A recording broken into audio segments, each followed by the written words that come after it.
say, can you see? Oh, Canada, we stand on God's holy.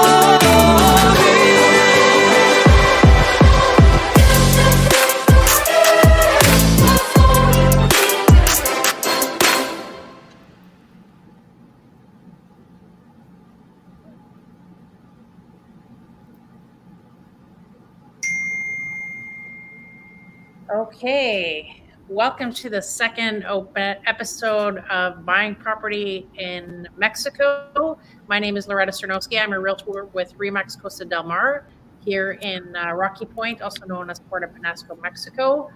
And my co-host is Ricardo Borquez. Ricardo, how is it going today? I know you're on the other coast.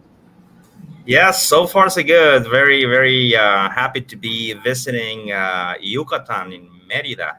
It's the other side of the country, but very happy to be here. I wouldn't miss it. I was actually talking to a developer from there today. Is that right? Yeah. Never been here. It's really, really, really impressive. Thank you so much for taking time away from your family vacation to be with us today, because I know you're a wealth of information. I could not do this without you.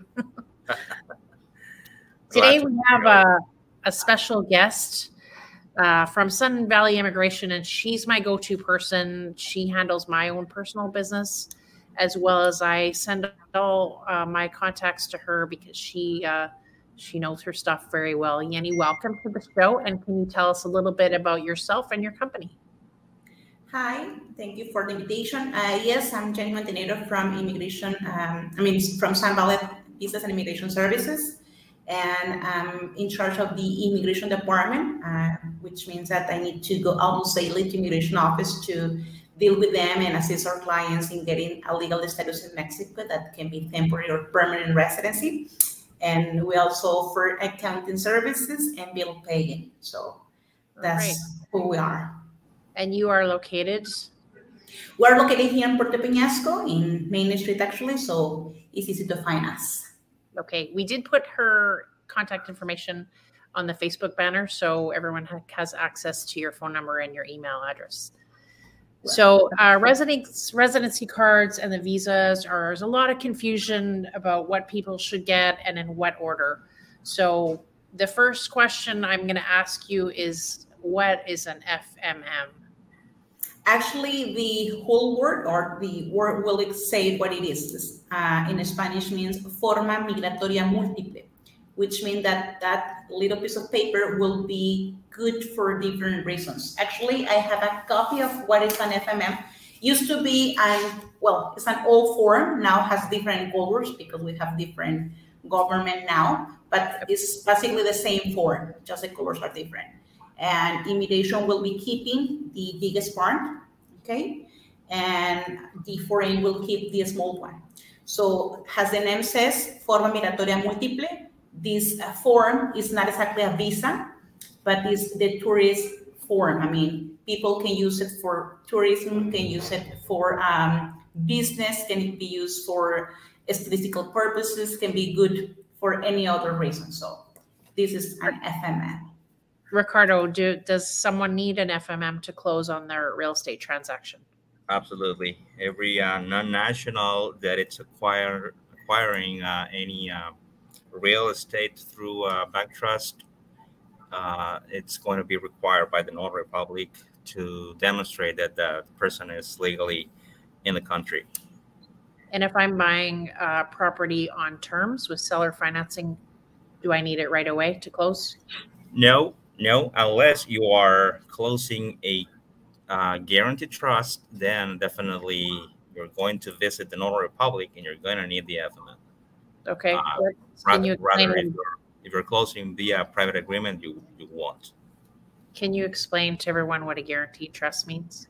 A guaranteed trust, it's a bank trust that it's tailored to perform before a Notary Public the transmission of the property or the ownership of the property to the trustee.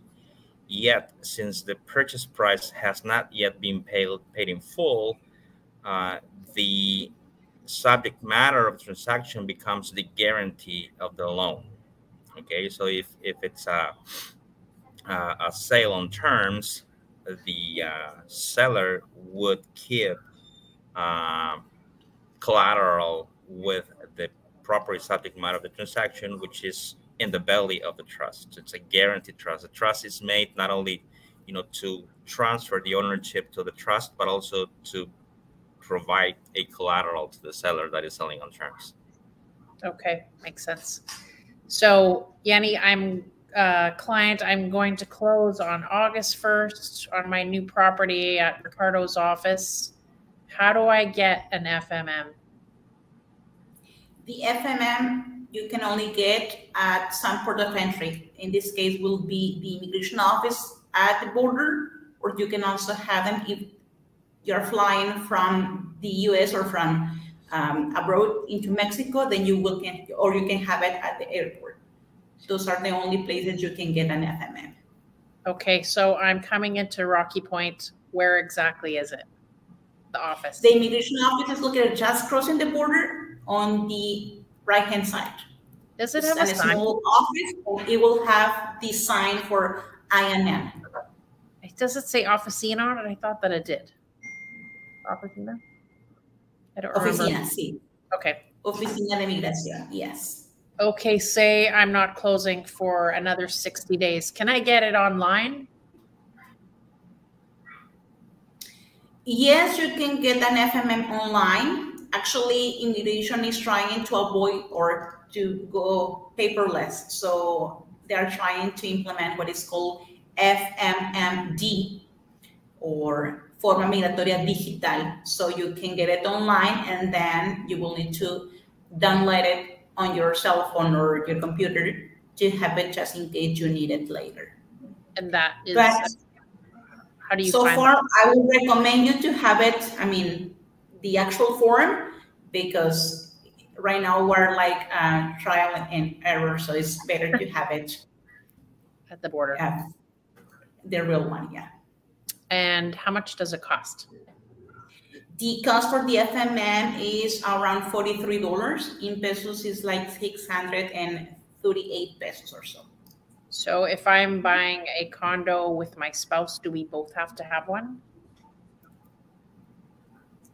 Depending if both of you are going to be in the trust, or if, for example, one can be the owner or partner and the rest can be beneficiaries in the trust. So it will depend, but it is easy to get it. So I should recommend for the both of you or the two persons to get the FMM. Ricardo, do you also concur with that both parties? I lost you. Can you repeat? If there's a couple buying a condo, and they're both going to be on the trust, do they both need to get an FMM, or is one? Yes. The notario is going to require every single signing party to demonstrate that they are legally in the country. Okay. So what if I have kids that are 20 something that are beneficiaries? Should they be getting theirs too? No, because they're not signing the contract. Okay. They are being appointed as beneficiaries of the bank trust, but not a signing party. Okay. So if I'm not buying property, but I come to Rocky Point twice a month, should I have one? Actually, the FMM is just for one entrance. Once you have the FMM, you're supposed to stay here up to 6 months or 180 days, what it lasts. So you cannot get an FMM for 6 months and during the second month decide to go back to your home country and then decide using the same. It's supposed to be just one entry with the FMM, and then you can stay full time. But this is the free zone. Rocky Point is located in the free zone, so it's not like people are obligated to fulfill the law by having a legal status to come into Mexico. So if you're needed for legal services, I would recommend you not get it. Just come, on a regular basis to visit Peñasco without the need of getting an FMM. So when there's signs when we're driving there and there's a sign that says this is a hassle-free zone, that's what that means, is that people Exactly. do not get it. Also, it will avoid the need of having Mexican plates in the card in case you are resident in Mexico, either temporary or permanent, if you're in the free zone. Okay. And Rusty has a question. Just wanted to confirm I heard correctly that it was $43 for FMM. That's correct. And I believe that depending on the exchange rate, but yeah. I believe they have a debit card, credit card machine there, or cash, correct? Actually, the immigration office anywhere cannot accept cash. So you either can go to the bank to do the payment, which there is a bank across the street from immigration office. Okay. Or you can also pay what is a new thing from a few months ago that you are able to pay using your credit card right there with a PIN pad. Okay, good to know. So if I'm in Puerto Penasco and I want to fly to Mexico City for 2 weeks, do I need to get an FMM? If you are a resident, then your main ID is only going to be the residency card. That's going to be the main ID if you're a resident. And you will be using the gate for citizens and residents. Okay. But if you're a tourist, then yes, you need to have an FMM. Okay. Because, well, especially if you're flying near the border, like Mexicali or Tijuana, then you will need to have a legal document. Otherwise, immigration office may stop you there and put you on hold. But if you're going any other places, it might be that necessary. It will depend if the immigration office has like some kind of how could I say it? Sometimes they are having like what's the word? It's like filtros. I mean, if they have some filtro there, then you will need to stop there, and they will make you to show your main ID. And if you're a foreign and you don't have a legal residency card, then you will need to have an FMM. And if you don't have that, I think you just pay extra, right? They will make you to have one right there. Okay, because that happened to me a few years ago. Yeah. So that's a good segue into the residency card. So let's start with the temporary residency card. Who should get a temporary residence card, and what are the requirements, and why do we need it? Who should have one? That's a really good question. Again, if you decide to live in Mexico full time, it's better for you to have a legal status. You can apply for temporary or for permanent residency, although at the end, it will be the Mexican consulate who will decide which kind of residency will grant you. So if you plan to live here full time, it's good to have a legal. It's like if Mexican goes to live in the US. I mean, we can have just a tourist form and have the permit to go over some miles inside the country. But to be legal in the country is better to have a residency status. In this case, in Mexico, will be the temporary or the permanent residency card. And what are the requirements to get? The requirements, there are some options to apply for the residency. The most common one is by presenting your bank statements. And for that, it's mandatory to set up an appointment with the consulate. Well, depending the consulate. For example, the consulate in Phoenix, they request a prior appointment. If you go to Tucson, they don't need appointment. You just can show up there and have the interview for the visa. So it's going to be needed, present the application form that either you can fill out by your own here at home before going to the interview, or you can fill it out right there at the consulate. Bank statements for the past 6 months with an ending balance of $4,500 per month, or and also photos, passport size. Of course, passport is needed. It has to be the booklet, and proof of address in Mexico. In this case, can be like bank trust or the purchase agreement of your property to present or to apply for the residency. And if they don't own property, they could use their lease agreement, right? Exactly. Okay. What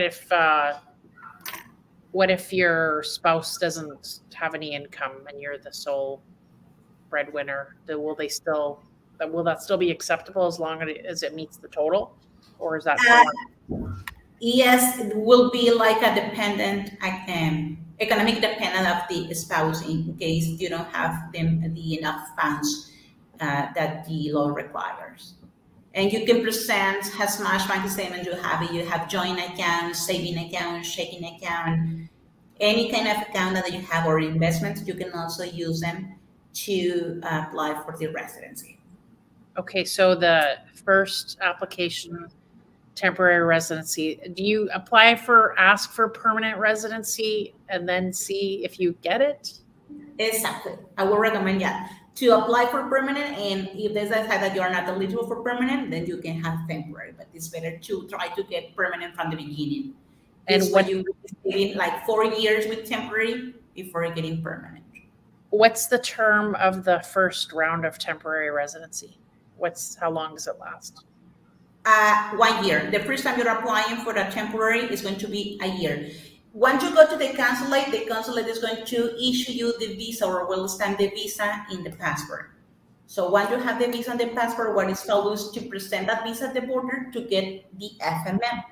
But this FMM is going to be just for 30 days, which is the period of time needed or that the window that you have to complete the whole process of exchanging the visa into the residency card. Okay. So with the consular visa and the FMM, then you can get the residency card at the immigration office. Okay, so always for 1 year. The temporary is always for 1 year. Once that year is complete, then you will be able to renew up to 3 years at the same time until you complete the cycle of 4 as temporary to become permanent. And Yanni, if you didn't meet the criteria of 30 days after the visa was placed in the booklet, you have to start all over again? Exactly. If for some reason, the visas are good for 6 months. So it means that from the day you get the FMM, the visa, you have that period of time to get the FMM. But once you have the FMM, you only have 30 days. So if for some reason you miss that window of 6 months or a month or 30 days, then you need to go back to the consulate to get a new visa. Okay. What happens after the term of 1 year? Do they contact you? What happens? How do you renew it? We always send a notification to our clients when 30 days prior to the expiration date. We always contact our clients and remind them about the renewal. And then they can decide for how many years they want to renew it. So we take care of the process or the whole paperwork. But that is going to be your office, not the authority, right? Can you repeat the question, please? Your office is going to notify that, not the authority. No.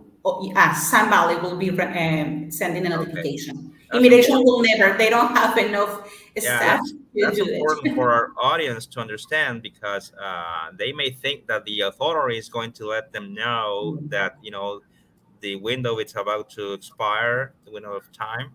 So I think that's an important item of information. Yes, thank you. Okay, we have a question.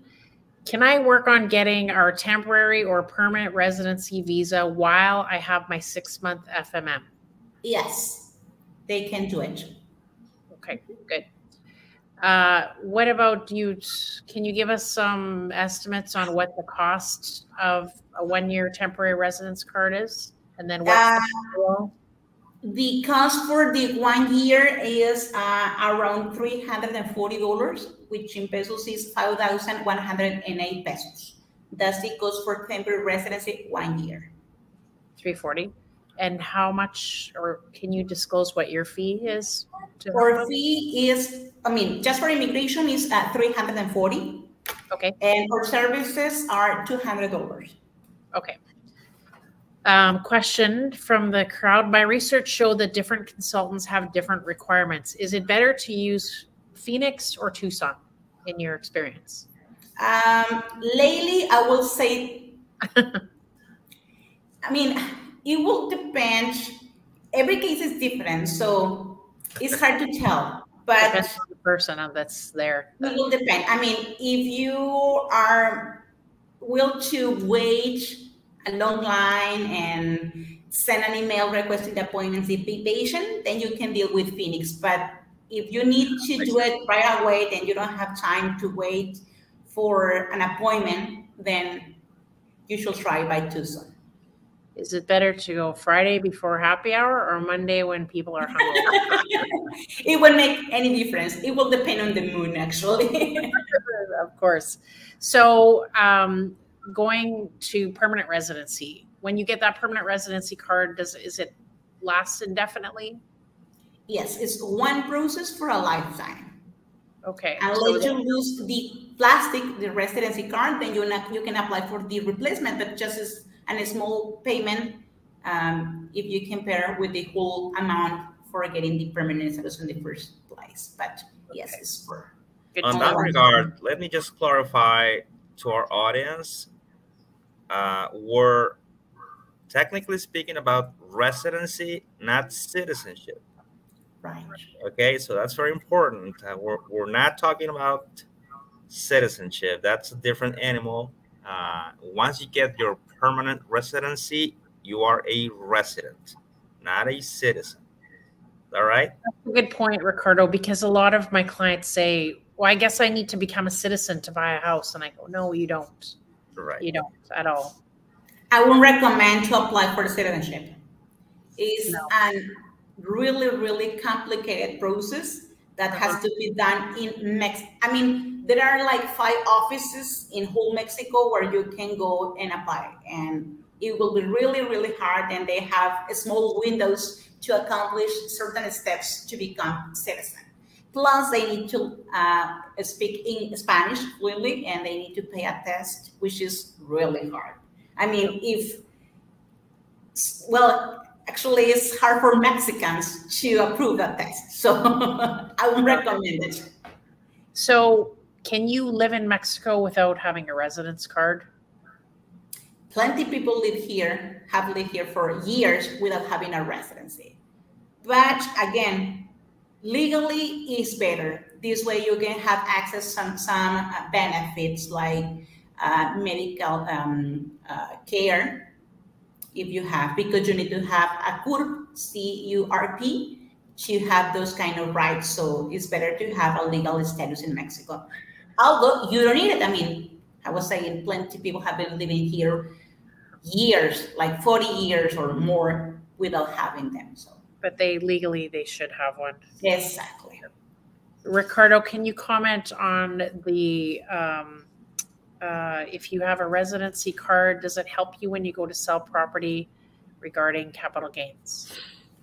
It could, because if you qualify to be a Mexican resident for the fiscal purposes, you would have to have a Mexican tax ID number. And in order to get the Mexican tax ID number, you need to have the residency card. Okay, so one thing leads you to another, but the number one step would be the residency card. So that could help definitely on offsetting your capital gains legally when you're selling. Absolutely. And is there a time frame that you should have that in order for you to accomplish a successful fiscal strategy? So if I'm thinking about selling my place, is there you got to have your residency card 3 months before you decide to sell, or is there any kind of a time? Yeah, again, when I mentioned be a legal resident for the fiscal purposes, is capital letters fiscal purposes, because it's different, just the residency and the fiscal residency. But let's assume that you do have the fiscal residency like any other national. You have the right to exempt up until certain number of millions of pesos, it's actually calculated in UDIs, the inflation basically. Okay. It's somewhere around 5.4, 5 point, there million pesos that you have as a ceiling to exempt, and you have that right to use it every 3 years if you're selling your residency. It's Okay. about selling your residency only. You cannot do that for uh, your Investment. office, your I don't know, anything different than a house. You can't. Okay. Okay. That's good to know. So Yanni, we recognize the benefit of using a professional. And I'm sure you have some horror stories of people trying to do things themselves. What are the consequences of trying to do it yourself and making a mistake or an error? Again, every case is different, but when I go to immigration office almost daily, I see people there or meet people there that they need to wait for hours to just go inside the immigration office. You know, right now, I've after seen that. COVID, they only accept like 2 people or 2 users inside the office, even it's too hot or too cold outside, because it's only one person working there. And when people leave chatting there out loud, it will make things harder for the only agent working there. So yeah, they will need to wait hours before accomplish something, and if they're not well informed, they may have all the paperwork wrong, or just showing up there with the passport and the FMM and say, "Hey, I'm here just to get my residency card," but they don't have anything. They don't have the application. They don't have the letters. They don't have any.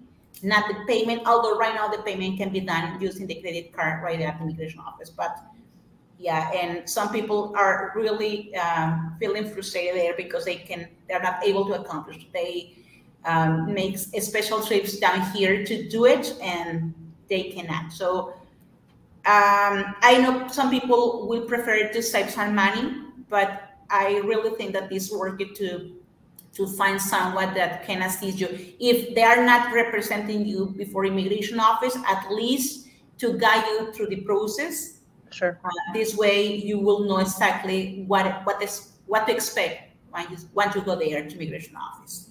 Okay, we have a question for you. What services do you provide in helping us apply for temporary or permanent residency for your fee? So what exactly do you do for that client? Before doing the whole process, before applying for the process to exchanging the resident or the visa into the residency card, we also offer the consultation. So if people doesn't know what documents or what are the requirements or the steps to follow in order to get the residency, we will guide them through that first part. And also we help people to fill the application and provide the email address from the consulate, so they will contact them and have the appointment set up. And for that we charge $45. And once the people have the visa and the residency and the FMM, then our service includes to wait in line for them, because sometimes it takes hours outside the immigration office to wait in line. And we will do the whole paperwork for them, just for them to sign the forms, make the copies and everything, just for the clients to show up at the immigration office once we notify them that it's our turn to go to the counter and continue with the process for fingerprints, photos, signatures, and get the residency card the same day if possible. And are you in contact with the Phoenix or Tucson consulate for that appointment? Do you provide any information for the client to them if needed? Yes, sometimes. I mean, the Mexican consulate for the visa department, they change this stuff pretty often. So yeah, yes, we try to have a nice relationship with them. This way we can help our clients to get the right information, or if possible, get an appointment with them. We have a question here. Patricia Alanis is asking, once residency is obtained, do you need to present residency card along with passport when crossing back to the U.S.? No, not when crossing back to the US, just the passport. And when people are coming from the US into Mexico and they have a residency, I would recommend either to present the residency card because it will depend on the custom agent right there. Although we're not obligated to fulfill the law of having Mexican plates on the car if you're a resident, the agent of customs there may be in a bad mood and make people have a bad time right there. So it's not what I would recommend to do. So just come like a regular visit and cross the border. So just to use your passport, although Yes, they don't really if needed. They don't ask you from Mexico, or I've never been asked for my passport when I'm coming back into Mexico. Really. But yeah. And what you mentioned at the beginning of the show that you offer some other services. Can you reiterate what they are? Yes, Ricardo was mentioning about getting the Mexican tax ID number for buying a place or selling the property. We also offer that service. I mean, we offer, that's why we are called business and immigration services, because we also offer accounting and bill paying. And with the accounting, we also assist our clients in getting the RFC. That this RFC, which is compared to the Mexican tax ID number, can be for economic activities. If you plan to buy a property, let's say Las Palomas, and decide to rent out the property, so you will need to have the RFC with economic activity for tax purposes. But if you are just getting the RFC because you are in a need of selling the properties and you want to have the capital gains, then the RFC is going to be for non-economic activities. So we help people to get it, and we, with the bill paying and accounting, we pay the bills for our clients, like HOA, lodging, sales, income taxes, property taxes, insurance policy, bank trusts, any other expenses that you may have with your property. We will take care of that if you are our accounting client. Okay. Let me bring up Rusty Andres is asking, did you say once you have a residency card, you must have Mexican plates on your car? If so, can you get Mexican plates if you have a U.S. loan on your car? You are not must to. If you are living in the free zone. But if you are outside the free zone, yes, you need to have Mexican plates so you can drive your car out of the free zone. You don't, I believe you don't, you could use your whatever plates, whatever state you're from, right? As long as you have an address to use in the States. But if you are a permanent resident and you are living outside of the free zone, then yes, you need to have Mexican plates. But this is not something that we do for regular basis, because this has to be with customs, more with immigration. So I will not tell you for sure. Jenny, what are your business hours? From 9 to 5. That's Monday through Friday? Monday to Friday, and on Saturdays we work from 10 to 2 p.m. Good. She always answers when I email her. And I prefer to use emails more than phone calls, because I should confess that I have a hearing problem. So sometimes it's hard for me to understand when people is talk to me or call, talking to me. So it's better to read emails, and I think I'm pretty good responding the emails. Absolutely. So especially when someone is talking over the speaker. Exactly. Or yeah. And we have a question. They want to know if they need to set an appointment with you, or do they just come to the office? Usually I'm always out of the office. Sometimes I spend hours at the immigration office. Although we always try to be the first one in the line, you never know. So I spend most of the time outside the office between banks and the immigration office. So I will appreciate if people set up appointments with me. But if it's not possible, people just show up to the office. We are glad to help them as much as we can. That's great. Excellent. Okay, well, we've been talking for over half an hour. I'm sure we could talk longer. We will be sending a recording of this out. If you're interested, please message us. Thank you again, Yenny. Ricardo, thanks again for taking time out of your vacation. Much appreciated. And join us next Thursday at 5 o'clock. We're going to have Secure Title on as our special guest, and we're going to be talking about earnest money deposits and escrow account and how all of that works when you buy or sell. Very interesting. Thank you, Jenny. Thank you, Loretta. Thank you for the invitation. Have a good evening, everyone. Bye-bye. See you soon.